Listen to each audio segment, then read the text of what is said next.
Welcome to another episode of the Irregular show. I am Sleepy Melbourne here with Just Charles in the building. Hello, and we are also here with the main proponent of the Chicken Lovers Club. Man, both of the chicken lovers are here. You get to see both chicken lovers. Hot and spicy. And it's fried.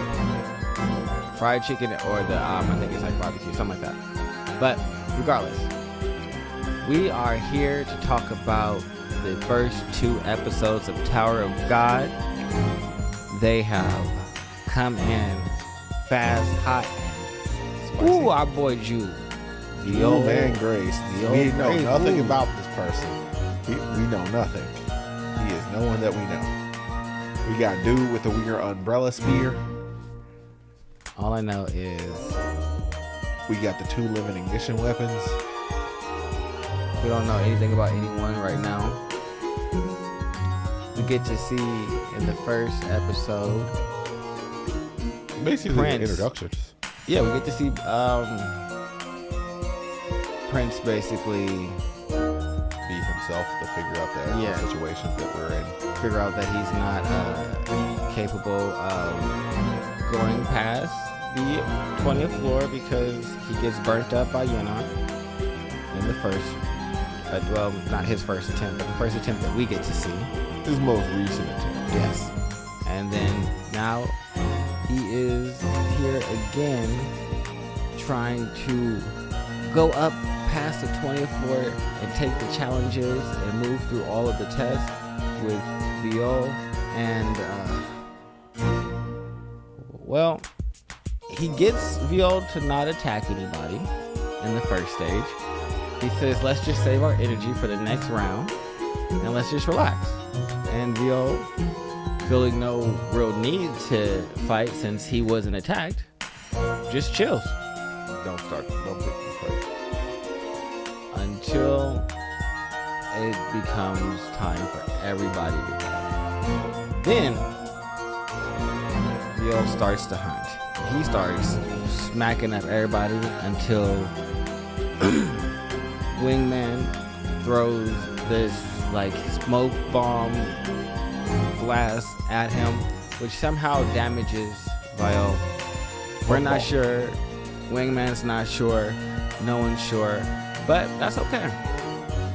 Because those couple of seconds of stunning of Viol allowed them to make it into the next round before they are all eliminated, which is great because Viol was definitely about to.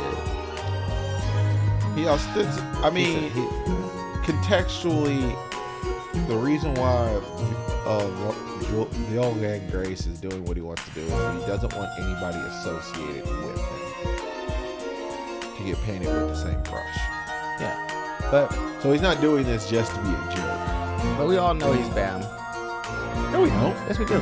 He's had flashbacks of Coon offering his hand when Wingman was offering his hand. Coon has other friends that he's offered his hands to. Not in that area. It's literally the area in the... Coon is shaking a lot of people's hands. Not in the first area of the grass tower where they literally took the test at. I'm pretty sure he shook Rock's hand there. No. He could be Rock. Rock didn't even like him when he met him. They just ended up on a team. So they do know at least that it's Bam. Which is good. Which is good because a lot of people took the test. It could be Sleepy Dude. I wish that he kept his long hair. That's all I'll say for the future of this. But currently, could have been Sleepy Dude. No one likes him. A wave controller. No one likes him. Like napping. No. Viol does not like napping. Viol is about that action. For all you know, he's napping right now. No. He's been moving around and getting to that action.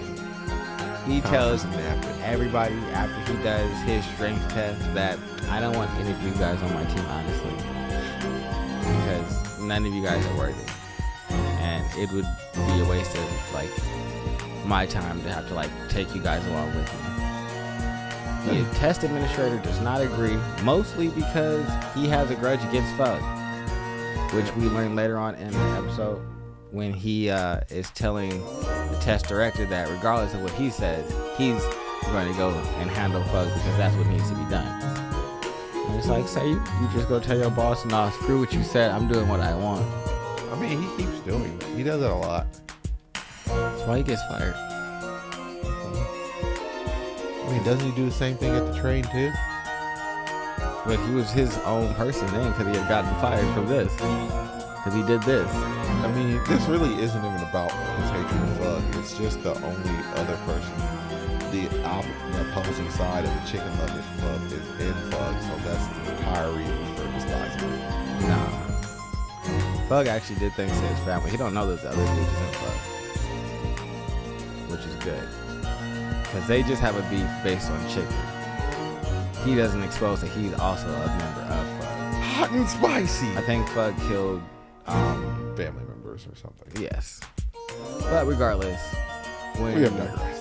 Viola tells the test administrator that he doesn't want to take anyone, everyone's upset. He says, no one here is worthy of being my teammate. And the administrator says, nah, we'll play a little game. And if you can beat me, then you can do what you want. But if you can't, then you have to take team members with you. So That's not the way this works. I'm hoping, I wish that he would not have to have two. I mean, it just adds so many characters to the story, honestly. You need to start getting used to the characters. Things I will say. I really like the fact that they're following like one for one with the manga and webtoons. Like, there's not a lot that they're skipping or any context that you're really missing here. You get to see pretty much everything that we saw when we were reading it is happening now. Going at the same pace as the webtoon. All the overall story beats are being hit. The only reason I feel like it's not going like that is because I had a lot of webtoon built up, so I could just read through all of this. Oh yeah, you were machine gun through it. We're out here, I have to like wait every single week. But I am really enjoying seeing it animated. Animation is beautiful. Top tier. Voice acting is really good. I think that everyone is cast really well. I enjoy the interaction between the characters on screen. So no, I'm here for the anime, and I'm excited to see the rest of Grace like explored and him really show what he can do. Yep. For everyone who is an anime owner. But I don't have a lot for these first two opening episodes. I mean, it's really just getting you guys introduced to overall characters. It's getting you introduced to more of the actual people that you're going to be dealing with on a consistent basis, and teams and how everything's going to shake out. Like, well, not how everything's going to shake out, but how everybody's going to, who's being added to the team, I guess. Yes. Because we, like, if we're going to go with the fact that everyone knows that that's Bam, then you know how Bam is. Very much a found family type of person, so it's just like, we're a team. Stop saying that. If you say it 3 times real fast, I'll be forced to admit it, and then I'll have to save you all. Yeah, he don't have time for that because they're not as strong as him. He don't. Nobody's as strong as he is, though. No. Like, There's lots of people stronger. well, that are within his immediate vicinity that are trying to rise with him. Oh, well then no. Yes, there are plenty of people who are stronger than him, so on and so forth. But, like, nobody who is inside of his immediate vicinity, they typically are either trying to, like, suppress him or, like, and if they're equal to him and they're just kind of already around, they're just kind of like, we don't really particularly care. Oh, we also get the first introduction to Wang Man's ring that has the symbol of jihad on it. He tries to make enough excuses about it being a fashion statement, but Bam's not here for that. He says it looks important, should probably keep a hold of it, and then walks away. It's just like, ultimately, as of this point, Bam has actually nothing against. Well, he has nothing. He doesn't even have anything against jihad, really. Like, oh look, he's a part of jihad. I don't really care, honestly. What have they actually done to me? What's happening in the world. So I am excited to see what happens next, and if they stay true to the manga, or if they kind of start to deviate, or if they increase the pacing or if they keep it 1-to-1, I feel like Outro's are also pretty cool. if they keep it 1-to-1, I would really like for them to go the One Piece route. What, waste the first 5 minutes of the anime? Well, if you think about it, I'm at chapter 639. If they put it out once a week, there's only 52 weeks in a year. Yep.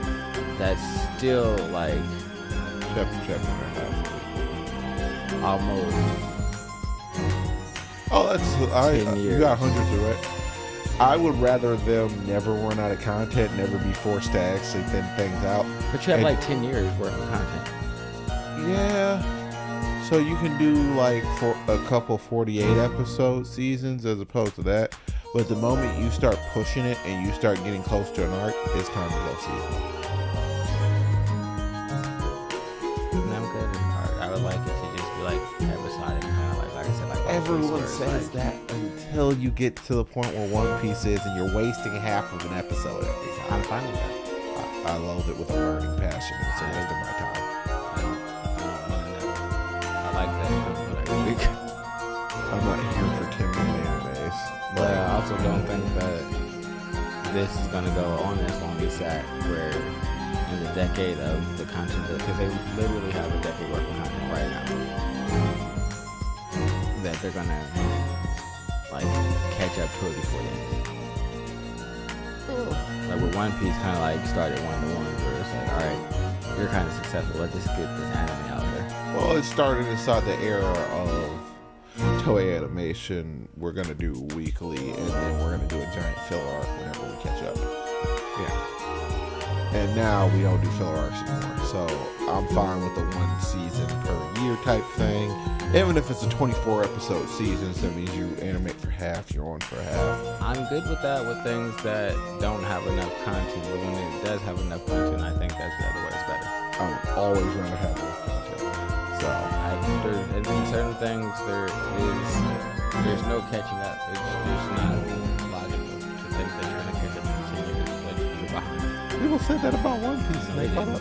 They were always close. They were never 10 years behind. The anime was literally never 10 years behind the manga. And then for, like with Shippuden, they even caught up in that because they gave them like a 2-year head start in terms of anime. That's not a decade. A decade is a crazy amount of time. Eh, You keep talking about 2 years. 2 years is still 8 more that they have to like work with. This is a conversation we can have off camera, off mic actually. Like we don't need to go like this. This has been the Irregular show. I'm just Charles. I'm Sleepy Melbourne. And I'm going home. I'm going home.